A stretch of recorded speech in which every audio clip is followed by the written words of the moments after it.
They say the soil of Rosehaven was richer than any other in Virginia, soft as cake when turned beneath the hoe, dark as coffee under the sun. To the masters it was a blessing. To the slaves who worked it, it was a graveyard that never stayed empty. Every row of cotton hid bones. Every magnolia seemed to drink from the dead. I was born in that soil and raised in its shadow, taught to bow my head and keep my tongue still. Yet it was in that same cursed ground that I first found her, the woman who would both save and damn me. I was a gardener on the Ashbourne estate, one of the few slaves trusted near the manor. My hands were meant for tending roses, trimming hedges, and keeping the earth pretty for the mistress's afternoon strolls. But my thoughts were not as obedient as my hand. When the wind blew through the garden, it whispered of something I didn't yet have words for, a kind of hunger that went beyond food or rest. Clara Ashbourne, the mistress of Rosehaven, was unlike any white woman I had ever seen. Her beauty was not in the silk she wore or the gold in her hair, but in the quiet way she looked at things, as though the world pained her. The first time she spoke to me, she didn't ask my name. She only said, "You care for these flowers better than most men care for their wives." I remember standing there, unsure whether to bow or speak. Her voice was soft, but it held the kind of authority that could burn or bless. "Yes, Mom," I said finally, eyes fixed on the dirt. She smiled then, and that smile settled somewhere deep inside me like a secret seed taking root. She began to visit the garden often after that. At first she came with her parasol, her gloves and her distance. But soon the distance began to fade. She would ask about the roses, how I kept them blooming so long after season's end. I told her that roses, like people, only bloom when they are not afraid. She laughed, a sound that startled me, light and musical against the stillness of the garden. Days turned into weeks. Each afternoon, her footsteps in the gravel became a sound my heart waited for. She would stand beside me as I worked, asking questions about the soil, the weather, even the lives of those who toiled in her father's fields.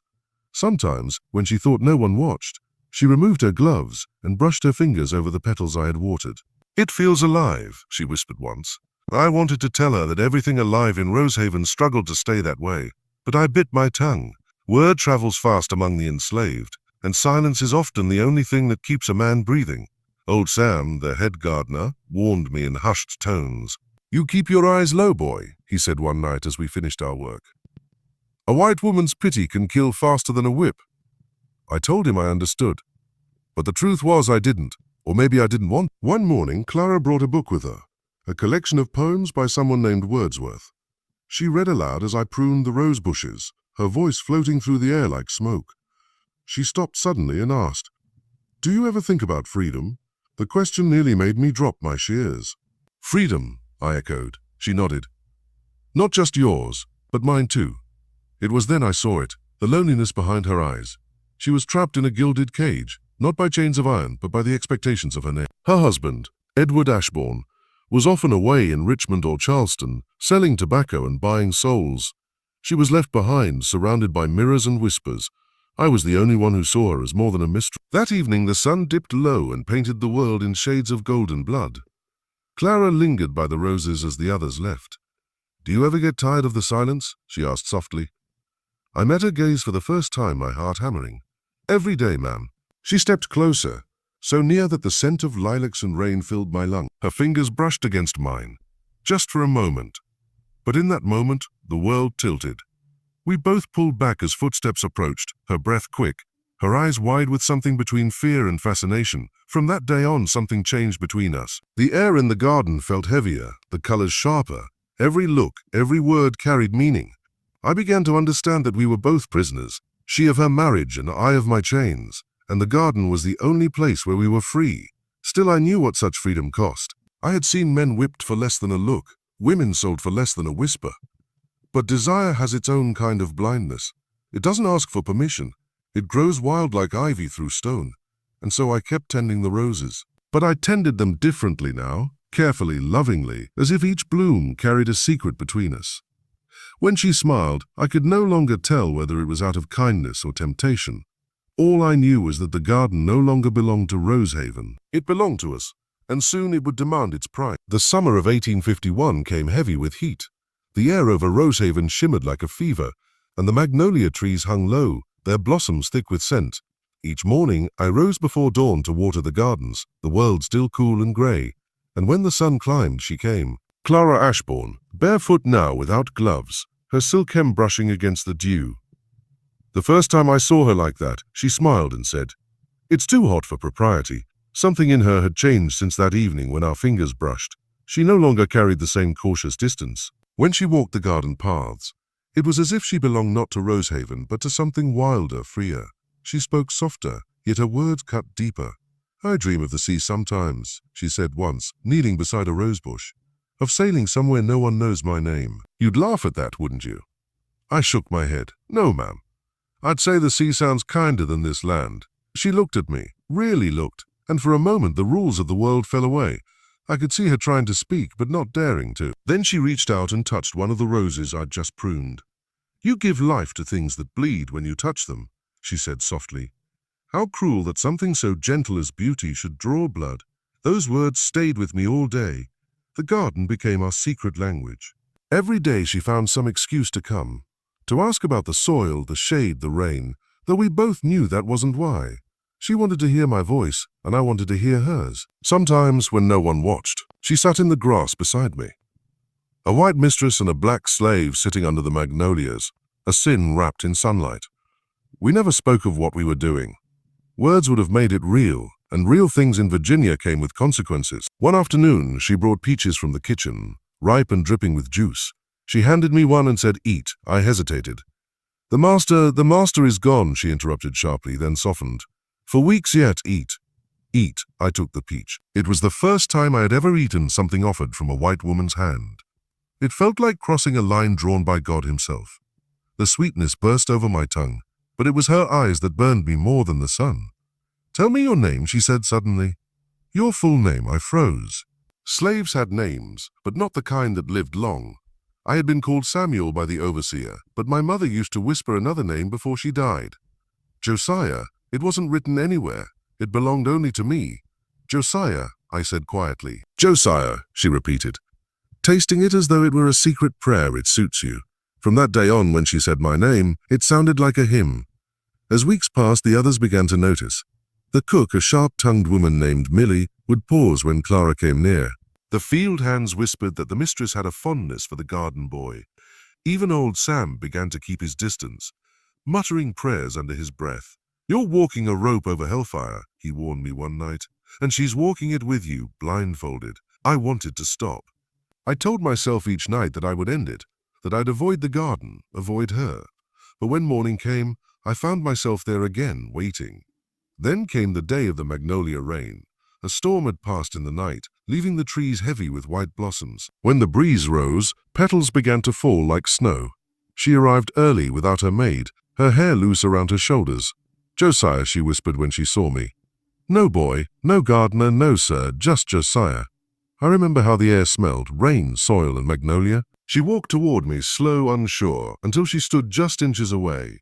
The falling petals clung to her hair, her dress, her lashes. She looked like something made of dreams and dust. "Do you ever feel," she said softly, "that God made a mistake with us?" I didn't answer, because she was close enough now that I could feel her breath.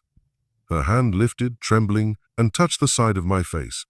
Every instinct screamed at me to pull away. Every memory of whips and chains told me I was a fool, but I didn't move. "I can't explain it," she whispered, eyes glistening. "When I'm near you, I feel awake." Then came the sound, footsteps, distant but real. She startled, stepping back. The moment shattered like glass. I grabbed my tools. Pretending to work as her maid appeared at the gate, calling her name. Clara turned once before leaving, her lips barely moving. "Tonight," she mouthed.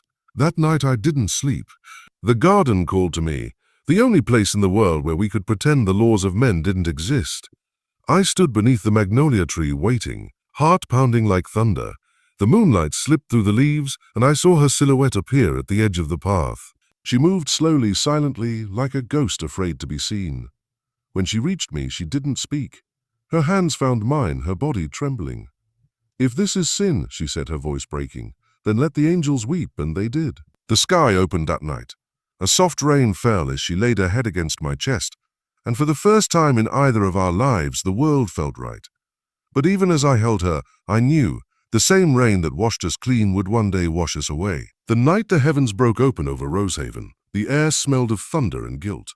The magnolia petals still clung to the wet grass from the storm before, and the garden shimmered under the moon like a silver sea. I should have stayed away, I told myself. So as I watched the lightning flash beyond the fields, the sound rolling low and long like the growl of a warning. But some things once started cannot be stopped. She came through the rain without a lantern, her dress clinging to her skin, her hair undone, soaked dark and wild. For a moment I thought she was an apparition, some spirit born of sorrow and longing. But when she spoke my name, it was her. Josiah. Her voice was faint but steady. I ran to her, pulled my coat over her shoulder. "You shouldn't be here," I said, though I had dreamed of her every night since the magnolia rain. "I couldn't stay there," she whispered, "not with him coming home soon. I can't breathe in that house anymore." Her hands trembled as she clutched my arms. The thunder cracked again, and she flinched but didn't move away. "If God means to punish me," she said, "then let him do it, but not tonight." Her words were a confession and a curse. We took shelter in the gardener's shed, the rain pounding against the roof, the air heavy with the scent of wet earth and roses. She stood there shivering, her eyes bright in the dim light. I reached to wipe the rain from her face, but my hand stopped mid-air. "If someone sees us—" "No one will," she breathed. "Not tonight." The space between us vanished. Her lips were soft, desperate, tasting of salt and fear. It wasn't the way of lust. It was something raw, trembling, forbidden and divine. I had tended the soil of this land all my life, but that night, for the first time, I felt what it meant to belong to something other than chains. She pulled back suddenly, her eyes glistening. "Do you hate me for what I am?" she asked. "How could I?" I said. "You're the only thing that ever made me forget I was a slave." Her breath caught, and tears mixed with the rain still falling down her cheeks. "Then don't ever call me mistress again." The words struck deeper than any whip. In that instant, the names that separated us, master, slave, wife, servant, all dissolved into the sound of thunder.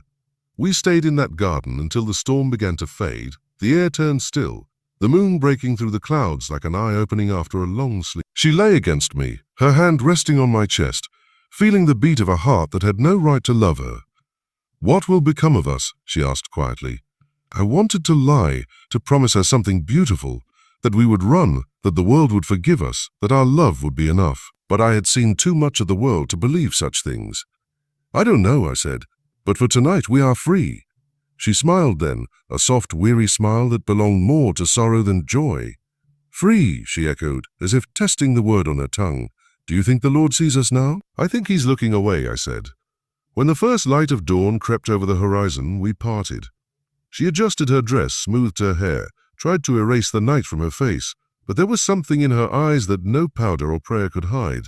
She turned once at the garden gate. "I'll come again," she whispered. For weeks she did. Each meeting was a secret carved out of danger, a stolen breath, a hidden word, a fleeting touch. We met under the roses beside the fountain, beneath the same magnolia that had first crowned us with its fallen petals. Every time we said goodbye, I feared it would be the last. And then one night, as the cicadas droned in the heat and the moon hung low and yellow, she told me she was with child. I froze. The world seemed to tilt beneath me. "Yours," as she said, her voice trembling with both terror and awe. "Yours, Josiah." For a long moment I couldn't breathe. I thought of chains, of whips, of men hung from trees for less than this. "You can't tell him," I whispered. "You can't tell anyone." "I won't," she said. "No one will know, I swear it." Her hands found mine, and she pressed them to her stomach as if binding me to her promise. "This child," she whispered, "will be born of love, not law.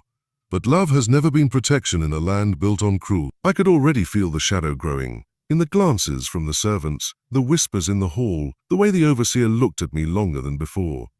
That night as she left, I watched her disappear into the mist, her white dress vanishing among the magnolias. The wind rose again, stirring the leaves, and I felt it deep in my bones. The kind of stillness that comes before a storm, far worse than rain. Because I knew then what I hadn't wanted to see. No secret in Rosehaven ever stayed buried for long.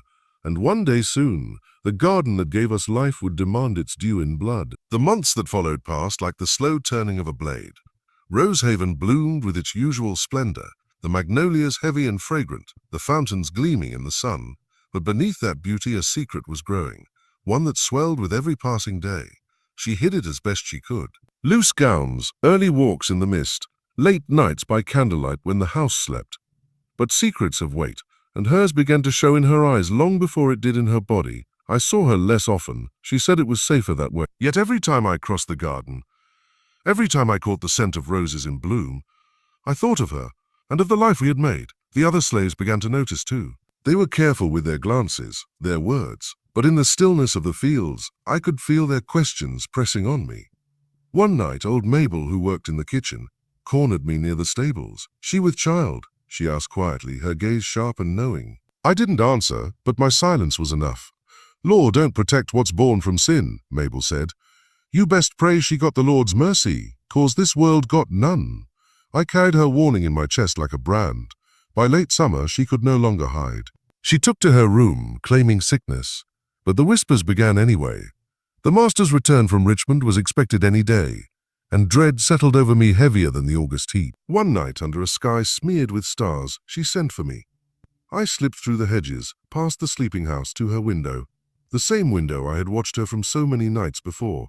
She looked pale, exhausted, her belly round beneath a thin gown, but her eyes still burned with the same wild light. "It's time," she whispered. My heart stopped. Now she nodded, gripping my hand so tight her nails dug into my skin. "I can't go through it alone. Please, Josiah, we had no choice."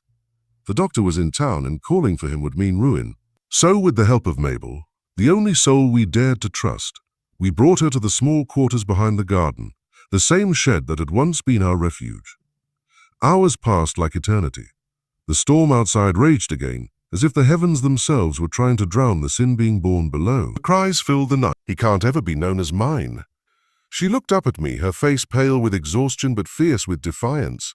"He will be known as mine," she said, "and no one will take that from me." We named him Samuel, a name she said meant heard by God, but Rosehaven heard too. Whispers spread like wildfire. The mistress's mysterious illness, the nursemaid's constant presence, the way the child's skin bore a warmth not quite pale enough for Virginia society. The women who came calling left with raised brows and quiet tongues, and the overseer's eyes lingered longer than ever when I passed. By the time the master returned, Samuel was 3 months old. She met him at the door with practiced grace, her body wrapped again in silk and deception. But when he held the child, I saw his face harden. Later that night, she came to me trembling. He knows," she whispered. I saw it in his eyes. I told her to run, to take the child and flee north, to freedom, to anywhere but here. But she shook her head. "If I run, he'll find me. If I stay, he'll kill you." The next morning, I was sent to the far fields, miles from the house, away from sight and sound. It was punishment without words. And that night, when I returned, I found her waiting by the garden gate, her face streaked with tears, a bruise blooming beneath her eye. "He said the boy's not his," she whispered. "He said he'll send him away." My blood went cold. "No," I said, "he wouldn't," but she only shook her head. "He's already called for the overseer." The world spun around me. The magnolias, the roses, the earth itself seemed to close in like a noose. "Then I'll take him," I said. "I'll take Samuel and run." "You'll never make it," she cried. "They'll hang you before sunrise."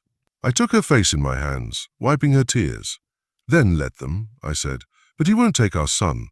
That night, as the crickets sang and the wind stirred the garden leaves, I made my choice. Love had become a curse, but the child, our child, was innocent. And no master, no law, no god of this cruel land would steal him from me. The storm that had once brought us together was coming again. I could feel it in the air, heavy and waiting. And this time, it would not bring rain. By the time the autumn winds rolled through the valley, Rosehaven no longer felt like the same place. The laughter that used to echo from the veranda had turned into whispers. The roses had wilted early that year, and the earth beneath them smelled of something dying. I felt eyes on me wherever I went. The overseer Benton was the kind of man who didn't need a whip to make his cruelty felt.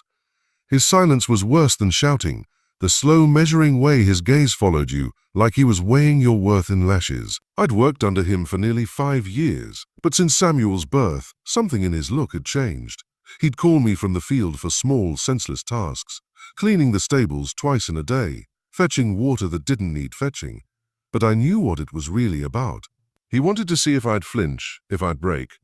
One afternoon, he caught me near the garden fence. The air smelled of pine smoke and wet leaves. "You been keeping busy, Josiah?" he asked, leaning against the post, his voice dripping with false ease. "Yes, sir," I said, keeping my eyes on the ground. He spat into the dirt. "Funny thing, mistress been looking pale lately. Says she ain't been sleeping much. You wouldn't know anything about that, would you?" The words were slow, deliberate, a snake testing the air before striking. "No, sir," I said quietly. He stepped closer. "You best keep it that way." He walked off, but I could feel the warning coiled around my neck long after he was gone. That night I found Clara pacing her room, candlelight flickering against her pale face. "He's watching us," I said. She turned sharply. "Benton, he knows something. I can feel it." She gripped the back of a chair, her knuckles white. "Then we have to be careful. No more letters, no more nights in the garden." I nodded, though my chest ached at the thought. We had already been reduced to stolen moments. A glance from across a hall, a whisper behind a door. Now even that was slipping away. The baby was growing fast. Samuel's eyes followed me whenever I entered the room, though I was never allowed to linger long. Clara's maid would always find a reason to usher me away, terrified someone might see too much resemblance between the child and me. One evening, Benton came to the quarters unannounced. His boots struck the floorboards like gunshots. "Where's Josiah?" he barked. I stepped forward from the back, heart pounding. "Here, sir." He eyed me coldly. "Master wants extra help in the barn tonight. He'll stay there till morning." It wasn't a request. When I reached the barn, I found two other men already waiting, both field hands, both silent. Benton kept us there all night under the pretense of inventorying tools. But it wasn't about tools. It was a warning, a reminder of who held the power, who owned the hours of our lives. By dawn, when he finally let us go, my back ached from work that made no sense. As I walked past the garden, I saw Clara standing by the window holding Samuel. For just a second, our eyes met. And that second, that single heartbeat, was what doomed us. Benton was watching from the corner of the house. I didn't see him at first, but when I turned back, he was there, hands behind his back, a smirk playing at the edge of his mouth. The next morning, I was reassigned from the garden entirely. No explanation, no warning. Just sent to the far cotton fields where the river bends, where no one from the big house ever came. I knew what that meant. He was cutting the cord, separating me from her, from the child, from any chance of closeness. But distance could not hide a bond like ours. That evening, I found a small note tucked beneath a loose board by the kitchen wall, the place we'd used before. The handwriting was hers, shaky and rushed. "They suspect. I hear Benton speaking with him at night. He's told the master lies about us. Be careful. I fear something terrible is coming." My hands trembled as I read it. I burned the paper in the fire pit, but the words burned deeper into me than flame ever could. For the next week I worked in silence, avoiding eyes, avoiding talk. Every shout from the overseer made me flinch. Every footstep behind me turned my blood cold. I saw the way Benton watched the house now. His interest no longer in crops but in secrets. One afternoon, while hauling sacks toward the barn, I heard voices inside. I stopped, hidden in shadow. Benton was speaking to the master. "Don't make no sense, sir. Boy don't favor you none. Ain't got your eyes, ain't got your skin." There was a pause and then the master's voice. "Low, dangerous." "What are you suggesting, Benton?" The overseer's tone dropped into a whisper, but I heard enough to feel the world tilt beneath my feet. When Benton left, the master stayed behind. Through the crack of the barn door, I saw him take a long drink from his flask, his face twisted in something between fury and grief. Then he slammed the flask to the floor and shouted into the emptiness. That sound followed me all the way back to the quarters. That night, the wind howled through the magnolia branches like ghosts calling out for mercy. Clara didn't come. No light in her window, no shadow passing by the curtains. Only silence, heavy and waiting. I lay awake until dawn, certain that something in Rosehaven had just changed forever, that the storm we'd both feared had finally begun to break. The morning it began, the sun rose red, a warning painted across the Virginia sky. Even the birds seemed quiet that day, as if they too could sense the weight pressing on Rosehaven. I was in the far field when the rider came. His coat was dusted with sweat and road grit, his face set like carved stone. He didn't speak when he reached me, just stared for a long moment before saying, "Master wants you at the house." Those 6 words struck harder than any whip. When I reached the veranda, the air felt thick enough to choke on. The master stood by the door, his boots muddy, his jaw locked tight. Clara wasn't there, only him, and Benton hovering like a vulture just behind. "Come inside," the master said. I obeyed. The house was silent except for the ticking of the long clock in the hall. I could smell the brandy before I saw it. Half-empty glass on the table, another bottle near his hand. "You've been with my wife," he said it flat without shouting. But the quiet was worse than rage. I froze. There was no use lying. Benton had seen too much. The whispers had grown too loud, but still I managed, "Sir, I don't speak." His hand shook as he poured another glass. I thought I'd seen everything a man could endure. But this, he turned toward me then, and in his eyes I saw something broken, something that looked too much like pain. "You've made a fool of me in my own home. Sir, please." He slammed the glass down, shattering it across the table. "Don't you, sir, me," he roared. "You think I don't know? The boy's skin, talk from the town. The overseer says you've been sneaking around like a dog in heat." My hands clenched, but I kept my head low. "It wasn't like that. Then how was it?" His voice cracked. "How does a slave put his hands on what's mine?" Every word was like a lash. Benton smirked behind him, enjoying the spectacle. "I love her," I said. The words came out before I could stop them. Raw, foolish, honest. The master froze. For a heartbeat there was only silence. Then he stepped forward slowly, his face pale, his voice trembling. "Say that again." "I didn't." "I couldn't," he struck me then. The blow knocked me to the floor, but I didn't raise a hand to defend myself. "You'll never see her again," he said, his breath ragged. "You'll never see that child. I'll see to it myself." He turned to Benton. "Take him to the cellar. I'll deal with him tonight." The overseer's grin widened. He grabbed me by the arm, his fingers digging deep into my flesh. "You heard the man," he said. "Cellar it is." They threw me down the narrow steps, the door slamming shut behind. The air below was damp, the walls stone. I could smell the earth and the mildew, and the faint trace of old blood, the kind that never truly washes away. Hours passed, I don't know how many. I heard footsteps overhead, the slam of doors, the cry of a woman. "Clara." I shouted her name, but my voice was swallowed by the stone. Later, when the door opened again, Benton came alone. He carried a lantern and a length of rope. "Master says you ain't to be whipped," he said. "Not yet. He wants you alive long enough to watch what comes next." "What's he done?" I asked, heart-hammering. Benton smiled, a small, cruel twist of his mouth. "Seems the missus is traveling. Going to visit her aunt down Richmond way. And that baby of hers, well, master says the child's coming too. Maybe won't come back." I lunged at him then, but the rope found my throat. He slammed me against the wall and laughed. "You best save your strength, boy. You'll need it come morning." When he left, the lantern light faded until only the sound of dripping water remained. I sat in that darkness, wrists raw from the rope, every breath thick with the taste of iron and dirt. For the first time in years, I prayed. Not for mercy. Mercy had no place in Rosehaven, but for fire, for reckoning, for something to tear this rotten world apart. At dawn, the cellar door creaked open again. Clara stood there. She was barefoot, her nightdress torn, her hair loose around her face. Her eyes were red from crying, but her voice was steady. "He's sending us away," she whispered. "Me and Samuel, tomorrow." "Then run," I said. "Run tonight." She shook her head. "They're watching the roads." "I can't, but I can save you." She pulled a small key from her sleeve, the key to the cellar lock. "Take Samuel. There's a wagon leaving at midnight from the south road. The driver's a good man, one who owes me a debt. What about you?" She stepped closer, her fingers trembling as she touched my face. "If we both go, they'll catch us. But if it's just you and the child," I shook my head. "I won't leave you. You must," she said, tears spilling down her cheeks. "For him." The sound of footsteps above cut through the moment. Benton again. She pressed the key into my hand and kissed me once, fierce and fleeting. "Go when it's dark," she whispered. "Go before the dawn comes," and then she was gone. When the door shut behind her, I pressed my head against the stone and breathed her scent, lavender and sorrow. The key bit into my palm, warm from her touch. Above me, the master's voice echoed through the hall, calm now, almost gentle. But I knew calm in Rosehaven was just the quiet before blood spilled. The storm was building again, and this time I would not wait for. The night we left, the air itself seemed to hold its breath. Even the cicadas, forever faithful to their chorus, went still as if they too feared what dawn might bring. Clara had packed only what could fit inside a small woven satchel. A few scraps of bread, a comb that once belonged to her mother, and a single folded sheet of paper bearing the name of a Quaker family rumored to offer safe passage north.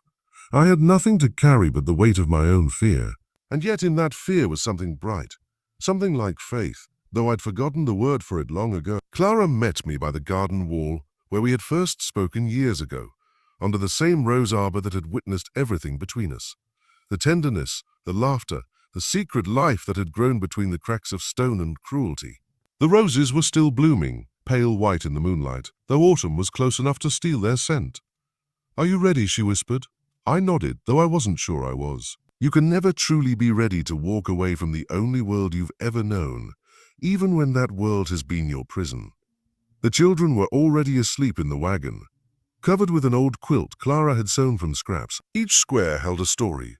The corner torn from her father's shirt, a faded piece of the gown she wore when we first met. As I looked down at their small faces, peaceful for once, I felt a surge of something fierce. The kind of love that makes a man forget the chains around him. The horses shifted nervously, catching our scent, our fear.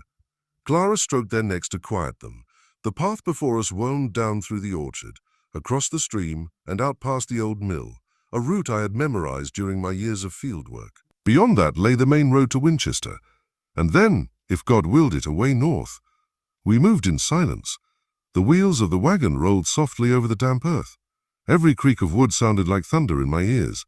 Every shadow seemed alive, waiting to betray us. At the edge of the orchard, I looked back. Rosehaven stood behind us, black against the horizon, a sleeping giant of stone and sorrow. In the faint glow from the manor windows, I could see the outline of the garden gate, still swinging from where I'd left it open. "Don't look back," Clara said gently, placing her hand over mine. "If you do, your heart will stay there." So I turned my face toward the north, and we kept moving. The road stretched ahead like an endless ribbon of moonlight. Somewhere in the distance, a dog barked. One bark, then another, echoing across the hills. My pulse quickened. I knew the sound too well. "They'll notice by morning," I whispered.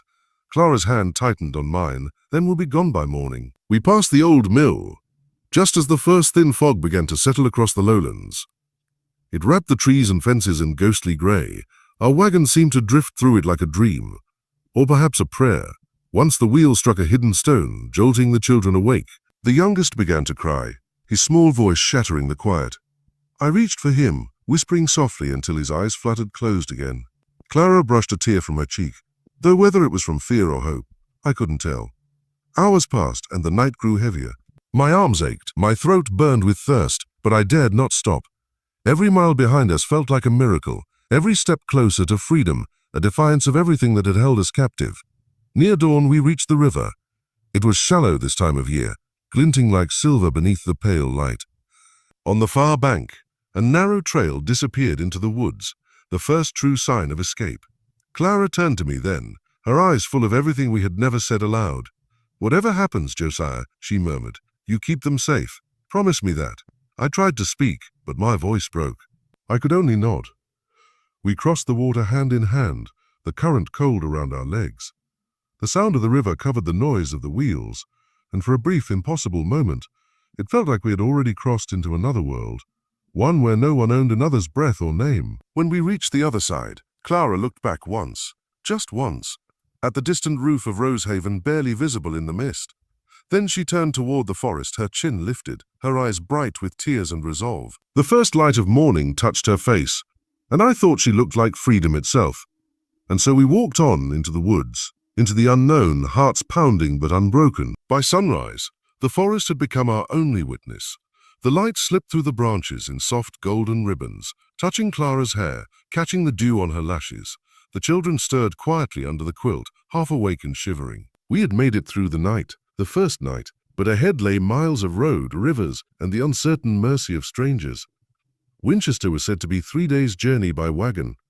I had worked near those roads before, hauling lumber for a man who traded horses. I remembered the bends, the streams, the smell of apple orchards heavy in the heat.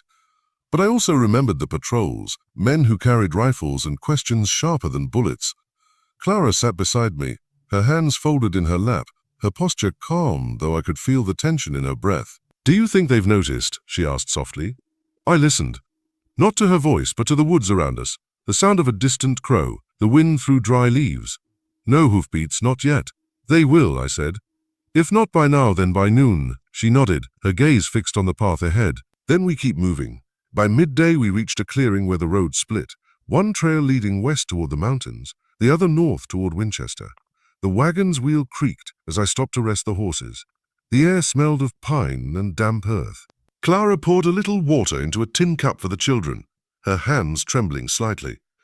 "They won't make it if we push too hard," she murmured. I knew she was right. The youngest's face was pale from hunger, the oldest trying to hide his fear behind the weight of pretending to be brave. I reached into the satchel for a piece of bread, broke it into 4 parts and handed them around. Eat, I said gently. Small bites. For a moment, it almost felt like peace, the kind that comes when you forget, just for a breath, that the world is hunting you. Then far off, a sound broke the stillness. The faint echo of barking dogs. Clara froze. Our eyes met. How far? She whispered. Too close. I jumped from the wagon and checked the tracks behind us. The soil was damp, our wheel marks plain as writing. I grabbed a fallen branch and brushed over the trail as best I could, erasing what I could not truly hide.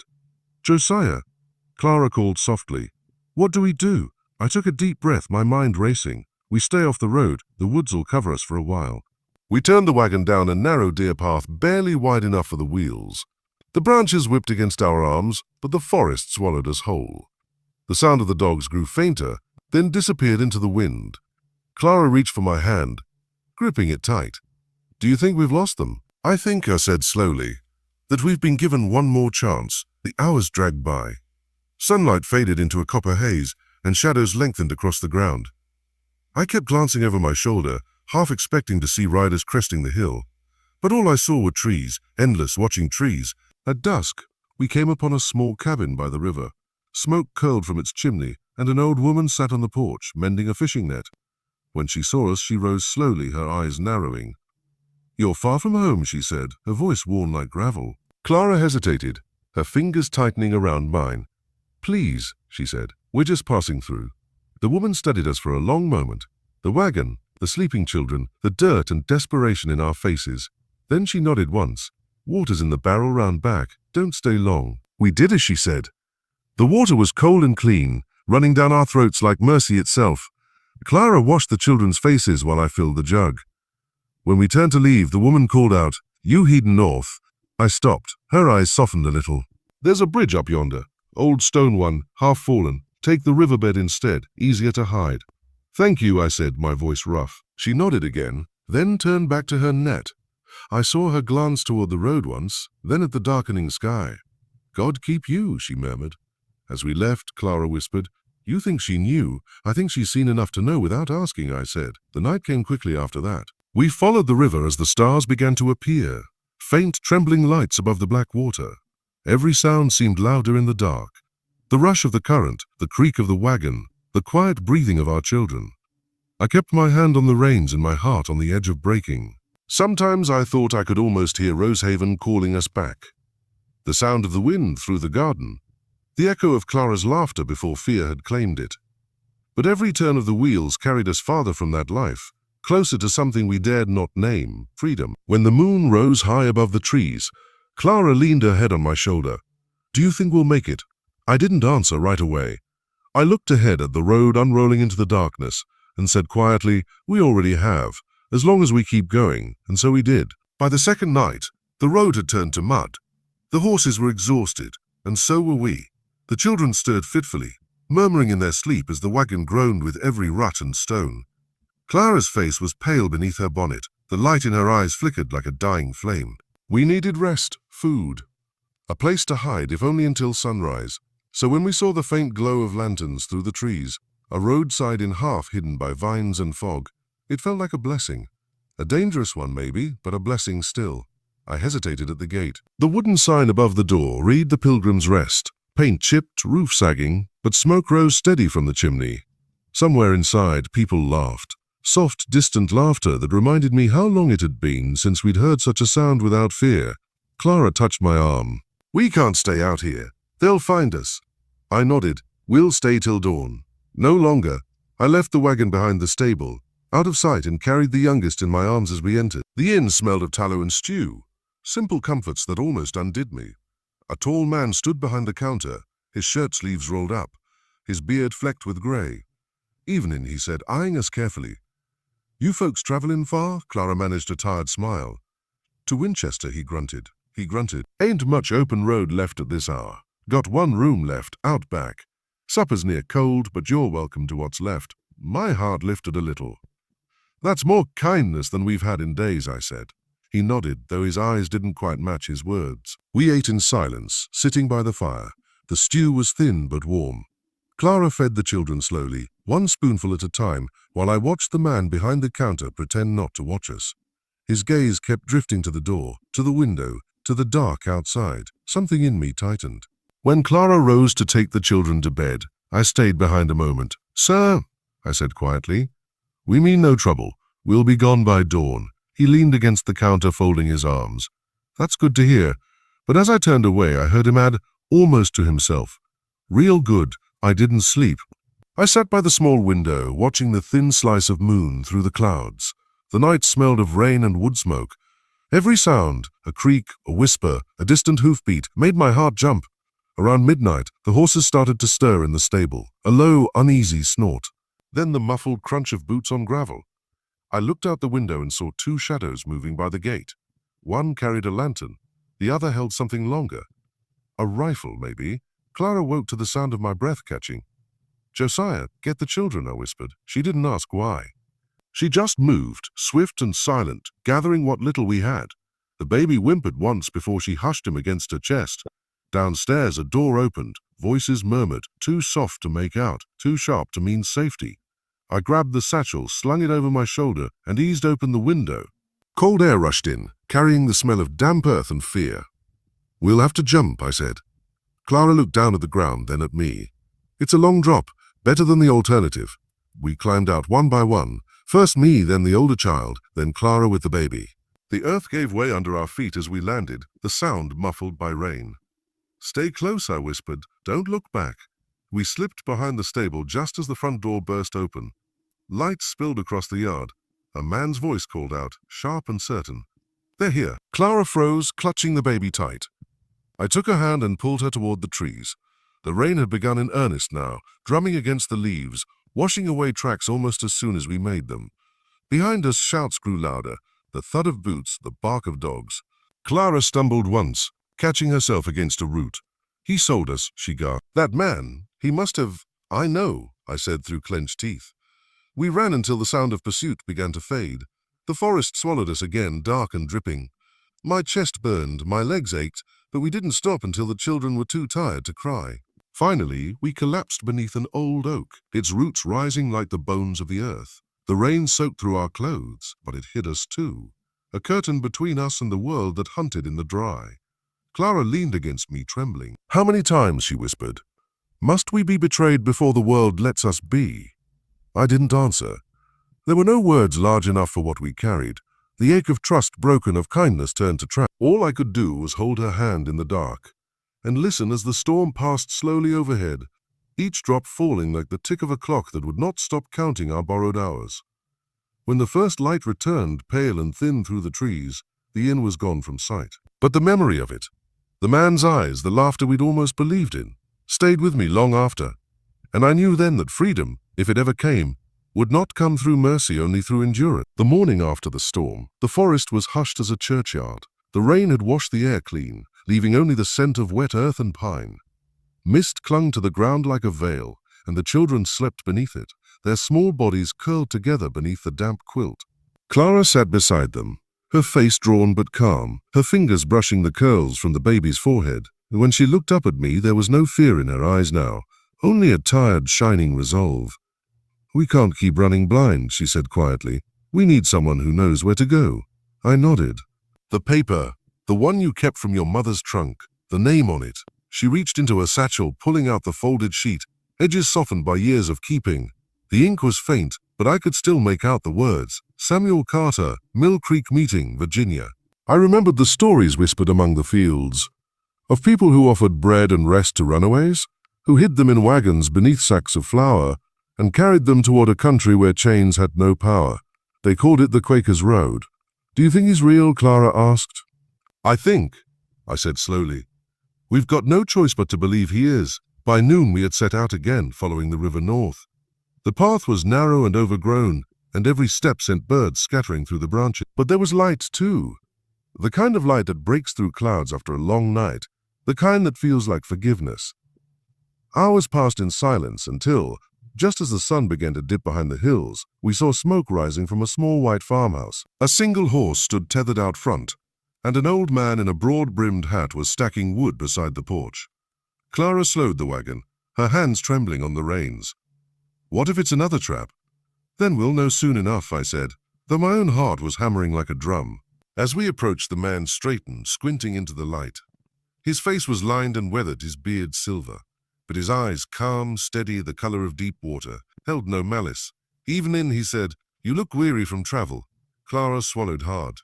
We are. He studied us for a long moment. You're not the first to come this way, he said at last, and I reckon you won't be the last. Then he nodded toward the barn. Get your horses in out of the wind. Supper's near ready. I didn't move right away. You know who we are. He met my eyes unflinching. I know enough. And I know this. No man was born to own another. Something inside me broke open then. Something I hadn't realized I'd been holding since the day I was born.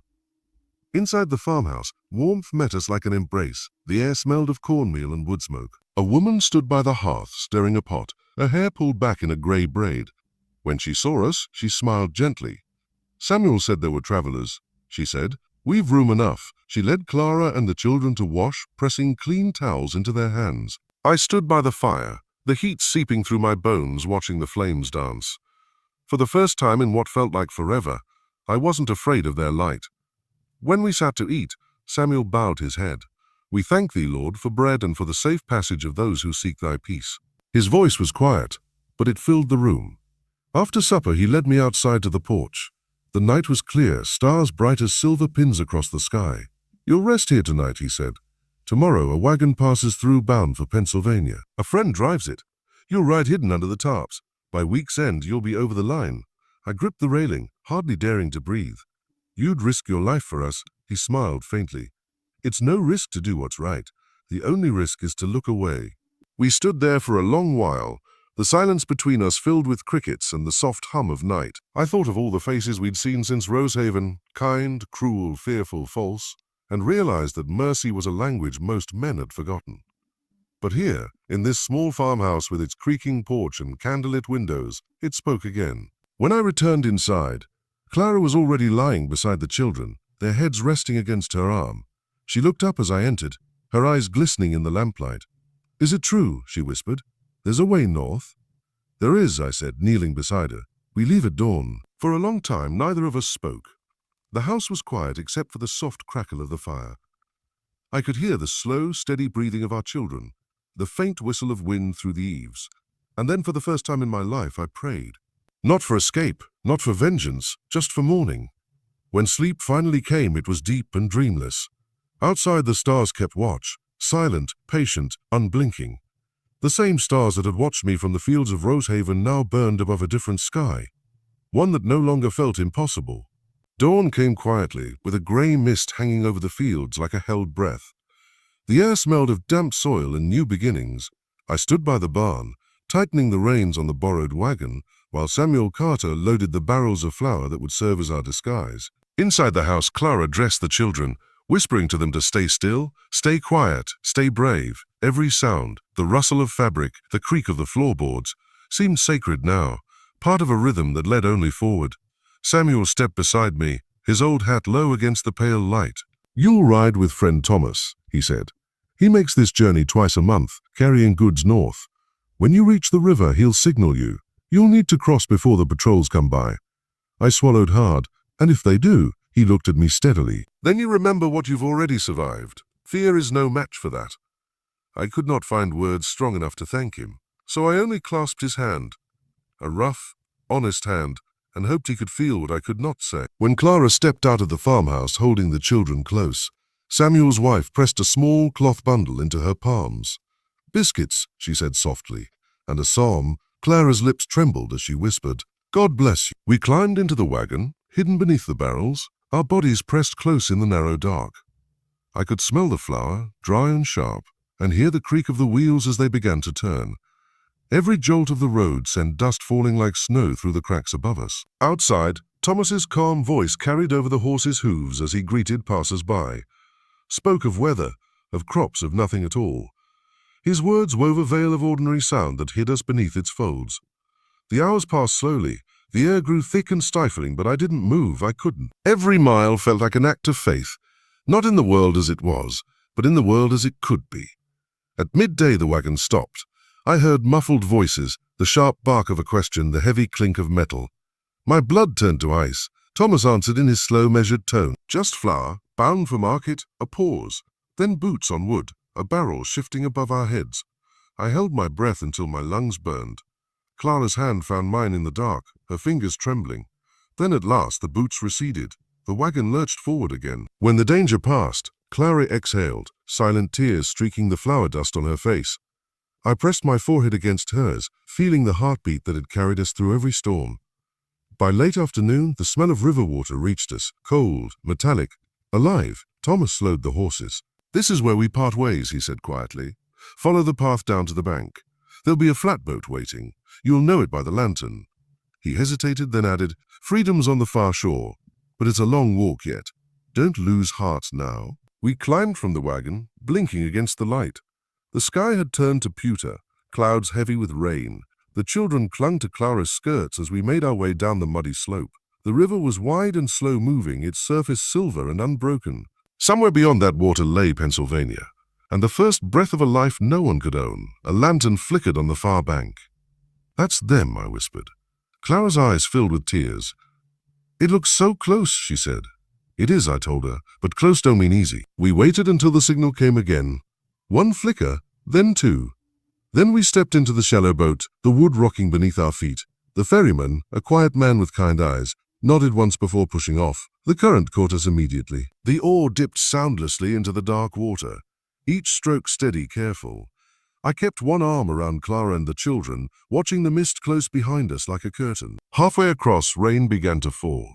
Light at first, then harder, drumming against the boat. The river blurred into a grey mirror. For a moment, I thought I saw Rosehaven's fields reflected there, the roses bending under stormlight, the ghosts of all we'd left behind. Then the lantern ahead grew brighter, clearer, pulling us forward.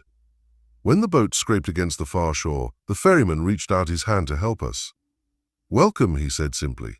I stepped onto solid ground, my legs unsteady, my heart too full for words. Clara followed, clutching the baby to her chest.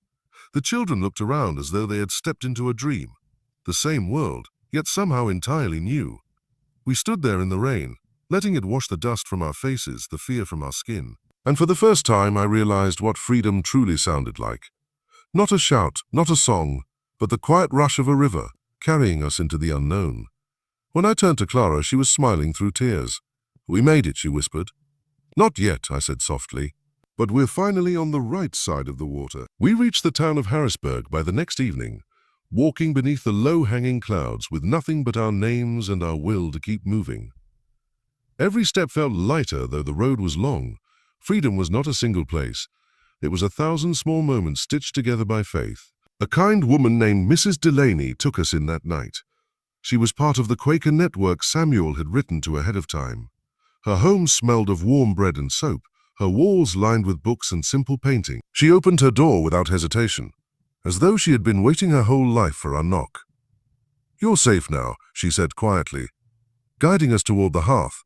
"No one here will ask where you came from, only where you hope to go." Clara's shoulders trembled with relief. She sank into a chair by the fire, holding the baby close, while the older children curled beside her, already half asleep. For the first time in years, their faces looked unguarded, free from the constant tension that had shadowed every expression.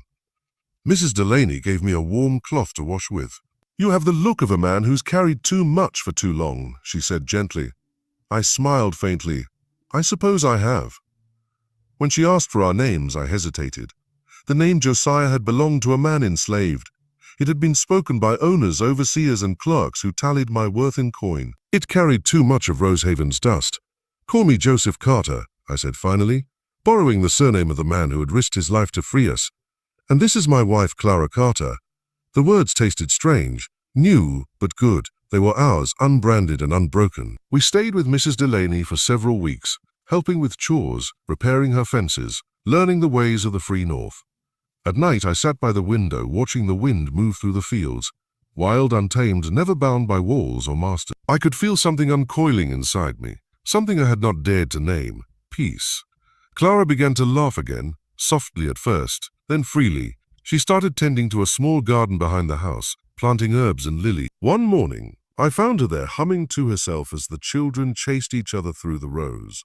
The sunlight caught her hair just so, and for a moment she looked like she had the first time I saw her in Rosehaven's gardens, except now no one could take that peace from her. Still, there were nights when the past returned. I'd wake to the echo of a whip, the cry of a man from the fields, the memory of Master Halden's voice calling me by a name that no longer belonged to me. Her words became my prayer. By spring, I found work at a carpenter's mill along the river. The owner, a grey-haired man named Whitfield, took to me kindly. "You've got good hands," he said after watching me shape a beam with steady precision. "Hands that build, not break." Those words sank deep. I'd spent years forced to destroy, to clear fields, to tear down, to labor under command. Now, with every plank I fitted, I felt I was building something that might last beyond me. In time, I saved enough to rent a small cottage on the edge of town. The walls were thin, the roof patched, but it was ours. No overseer's whip, no chain, no permission required to cross its threshold. The children each had a corner to call their own, and Clara filled the windowsills with flowers, white lilies, wild roses, and sprigs of rosemary that carried the scent of her old garden at Rosehaven. One evening, as we sat outside watching the sun sink into the trees, Clara turned to me and said, "Do you ever think of her, Miss Halden?" I nodded slowly. "I do." She looked out over the horizon. She loved us in her way. Wrong as it was, she loved. I thought about that. Miss Halden had been a woman caught between two worlds, one that adored her for her grace, and one that condemned her for her heart. Her tragedy had been believing she could belong to both. "She gave us more than pain," I said softly. "She gave us life, and maybe the courage to claim it." Clara reached for my hand, her eyes shining. "Then let's live it fully, for all who never got the chance." I nodded, and we sat there until the last light faded.